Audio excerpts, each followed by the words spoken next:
Portuguese want to get a good job, they go to Mozambique. And we think nothing of it. Oh, welcome, my brother, come home. Help us run our country for your country.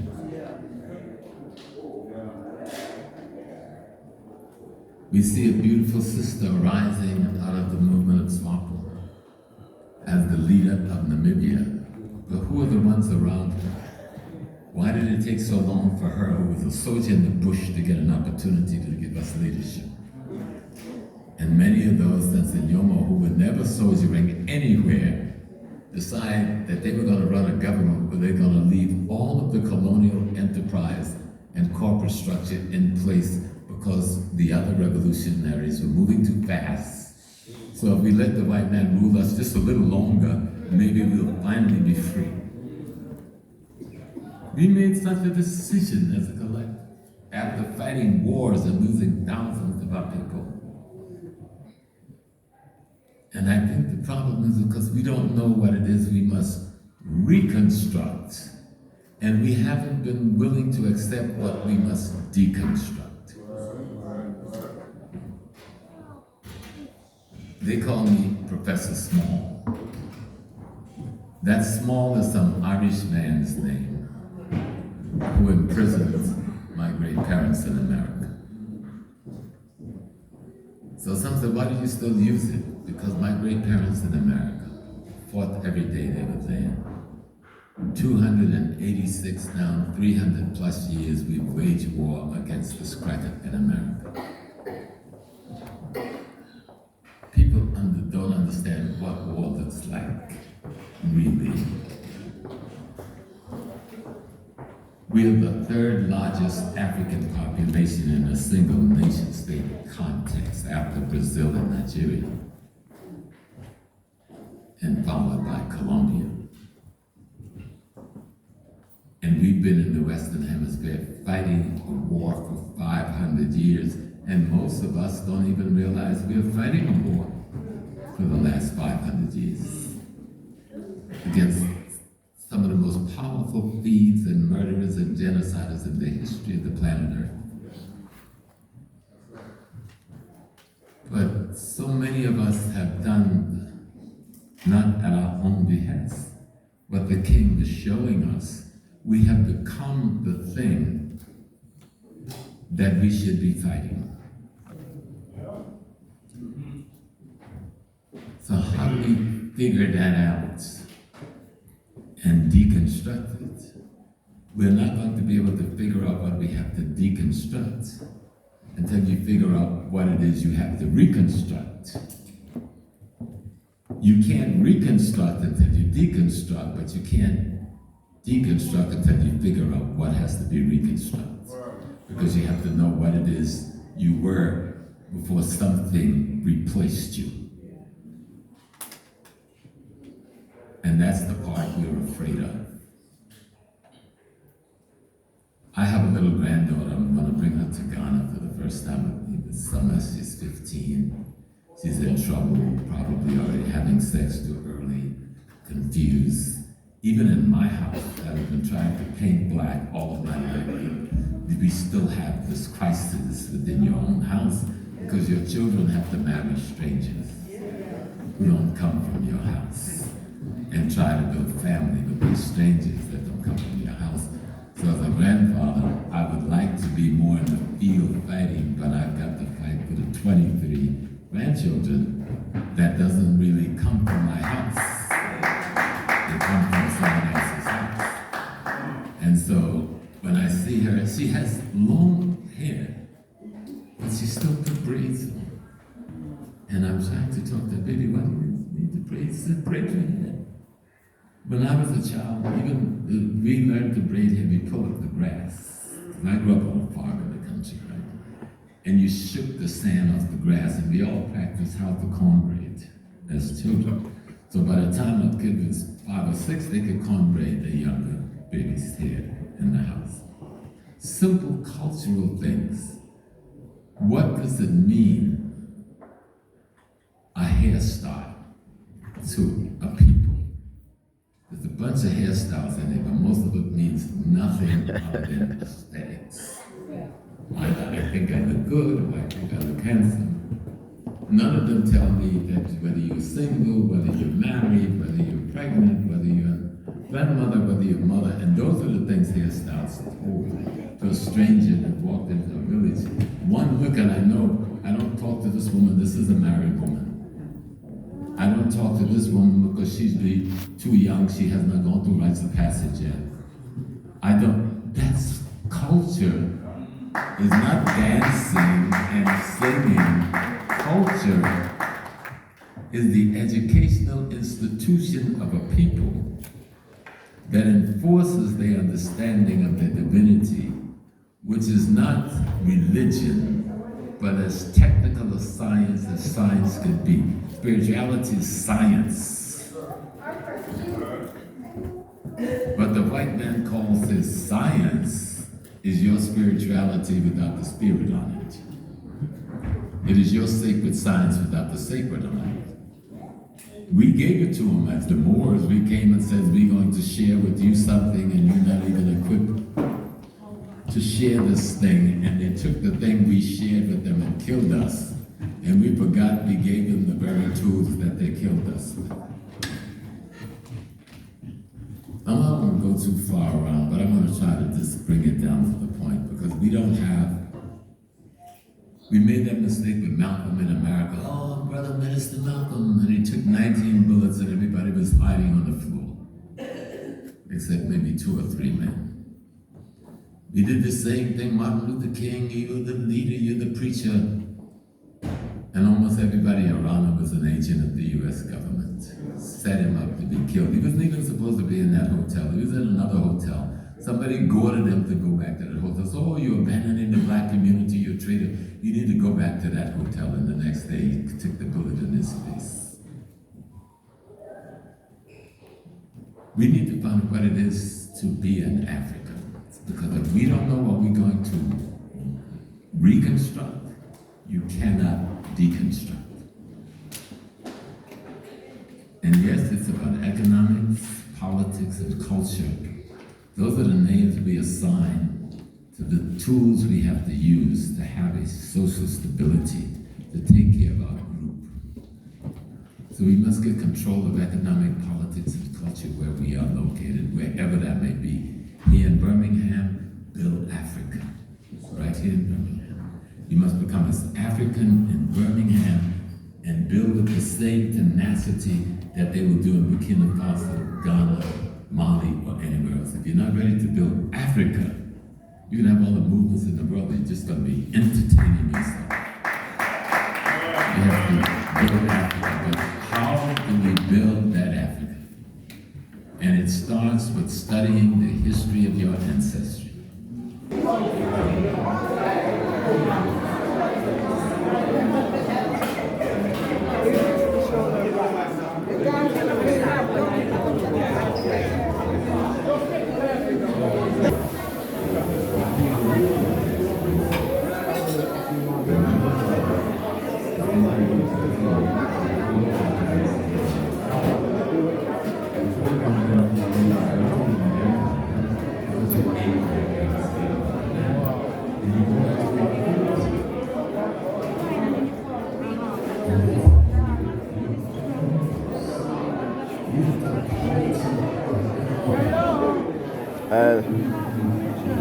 Hey? Are you with the entourage? Are you part of the organisation? Yes, I'm part of one of one. No, I'm serious. I don't know any institutions that are children those who care. But what I always suggest before you get engaged in these processes is study. There's enough related to study the language of that nation. It is in the language that the explanation exists. And when you do that, when you do seek out a place for business to happen. You alright? What's the name of your business? Oh, you are, I remember you. I remember you. Hey, how you doing? I'm good, thank you. Yeah. When you get some time, you can come around and have a smell. Yes, You sir. can see if any of the aromas Yes. can entice you. Rub up some niceness for myself.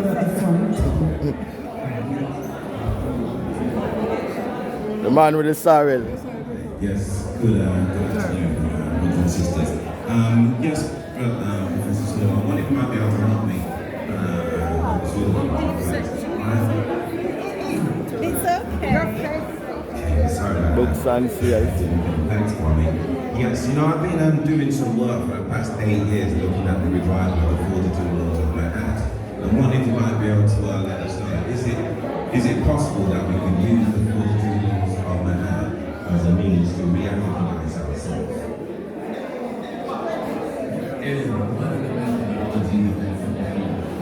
Nyla, Yes, Rasan. how you doing? I'm good. What are we interviewing for?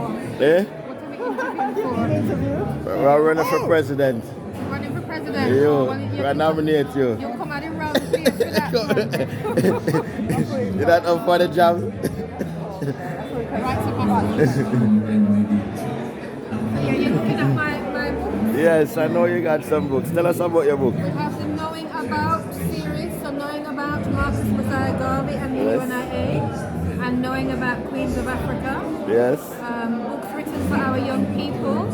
They are rhyming books, and in those rhymes you'll learn about Marcus Garvey and the UNIA, you'll learn about Queens of Africa, and we have more to come. Truly. So it's a series of books. Soon we'll have Kwanzaa or Mwani Malcolm X, Yes. our other ancestors and elders, so it's all about sharing the information for our young people. Surely.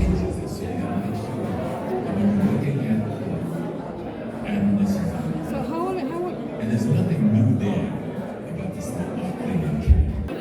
Yeah. African expression that's over and over. My lady, I'm back. Oh, yeah, you're right. How you doing? What's the name of your business again? My business is called Lady D's Natural Skincare. Lady D Natural Skincare. She rubbed me up with some nice something. Where did you rub me up with again? Musk? We've got the moisturizers. Yeah, the moisturizer, the musk and And we've got what's that? gas bath salts, Bath salts. joint and muscle pain relief, deodorant, men's beard oil, Yeah. Nice and a up your plethora beard. of extras that we are all made by hand. What is the social media? The social media for the Instagram, the handle is Lady D, spelled LAYDIDEES_skincare. Skincare. Instagram. That's Instagram handle, yes. How was the day so far? Yes. The day's going good, yeah, it's going good so far. Good, Give good, thanks, good, yeah. yeah. And some Alright. lovely people. Lovely people. Nice atmosphere. Yeah, All right. Thank you. excellent. Excellent. And next week Thursday, viewers, I'll be attending a very prestigious event. I've been nominated to receive my first award, so I shall be getting my first skincare award next week Thursday. So all thanks and praises to the Most High. Where is that going to be? Leamington Spa. Okay. Yeah. All right. Yeah, man. Thank you. Thank you. Oi, manager.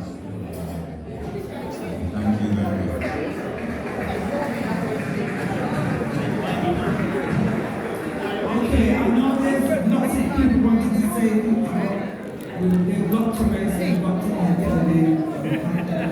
I'm going to take the brother and then the sister and then that's it. Come down.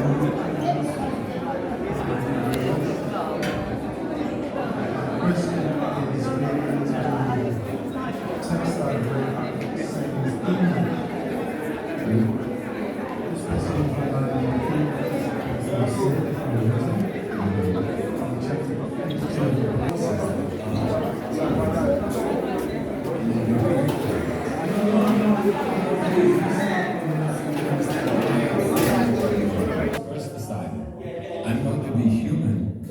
The universe decided to be a black woman. And it's the universe that fertilizes her to produce that black child. And when you're sitting on the lap, you ever watch how it's painted in ancient Egypt? When the child Heru is sitting on the lap of Aset, he's sitting on the throne because the woman is the throne. If you look on her head, you see she is the throne.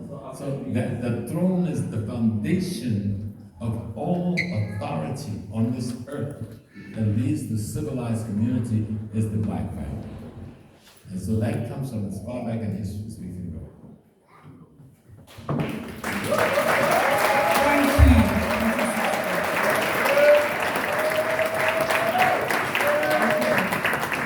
Okay, you've been wonderful, well behaved, and I'm proud. Right, brothers and sisters.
Yeah, well, it's good, to see that, the Nubian nation, people come out to celebrate them African Liberation Day.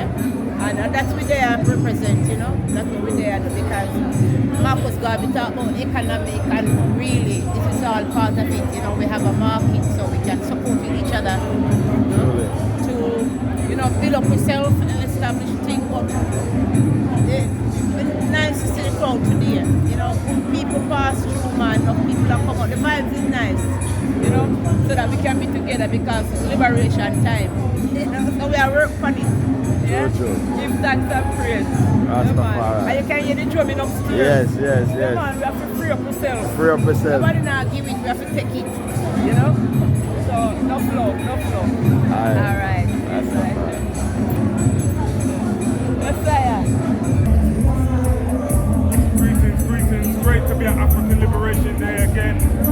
Every year it's important that we come together as a community internationally to celebrate African liberation. Keep the fire burning. Bless you.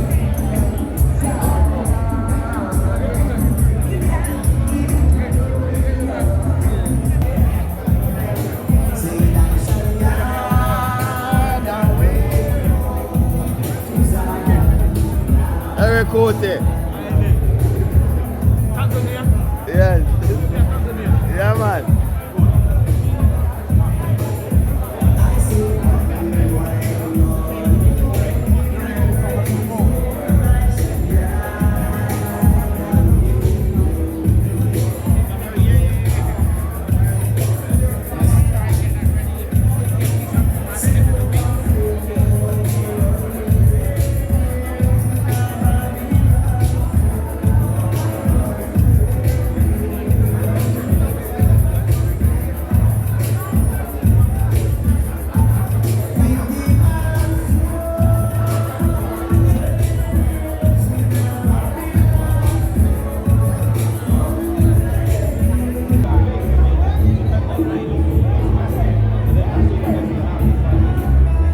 What you do?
volume to his work, his character, and his commitment to the liberation of our people. So, we know you have heard the vibrations and Brother Bene, our strength and our blessings continue to be with you.